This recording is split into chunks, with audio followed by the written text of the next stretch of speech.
પાદરાના દુધવાડા ગામમાં લેવા પાટીદાર સમાજ દ્વારા સમૂહ લગ્નનું ભવ્ય આયોજન કરવામાં આવ્યું. પાદરાના દુધવાડા ગામે શ્રી લેવા પાટીદાર સમાજ દ્વારા પ્રથમ સમૂહ લગ્નોત્સવનું આયોજન કરવામાં આવ્યું, જેમાં 108 યુગલોએ ભાગ લીધો. આ સમૂહ લગ્નોત્સવમાં સાયલાના મહંત દુર્ગાદાસજી નવ દંપતીને આશીર્વાદ આપવા ખાસ ઉપસ્થિત રહ્યા હતા. આ સમૂહ લગ્નોત્સવમાં અતિથિ વિશેષ પદે ઘનશ્યામ પટેલ, જશભાઈ પટેલ, હસમુખ પટેલ સહિત ગ્રામજનો મોટી સંખ્યામાં ઉમટી પડ્યા હતા. સમૂહ લગ્નોત્સવમાં 108 જેટલા યુગલોએ પ્રભુતામાં પગલાં પાડી નવજીવનની શરૂઆત કરી. સમૂહ લગ્નમાં નવવિવાહ કરનાર યુગલોને 108 જેટલી ઘર સામગ્રીનું પણ દાન કરવામાં આવ્યું. સમૂહ લગ્નોત્સવમાં રમણભાઈ પટેલ મુખ્ય દાતા હતા. ખૂબ જ રંગે ચંગે આ સમૂહ લગ્નોત્સવ ઉજવાયો.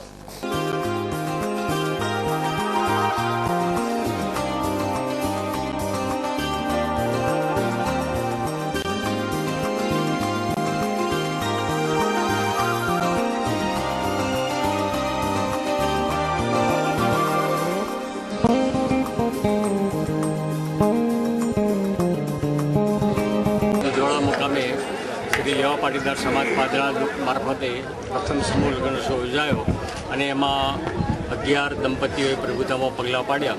ગામજનો અને આજુબાજુના વિસ્તારના લોકોની ખૂબ સુંદર મદદ પ્રાપ્ત થઈ અને દરેક કન્યાને 125 જેટલી વસ્તુઓ કન્યાદાનમાં આપવામાં આવી છે.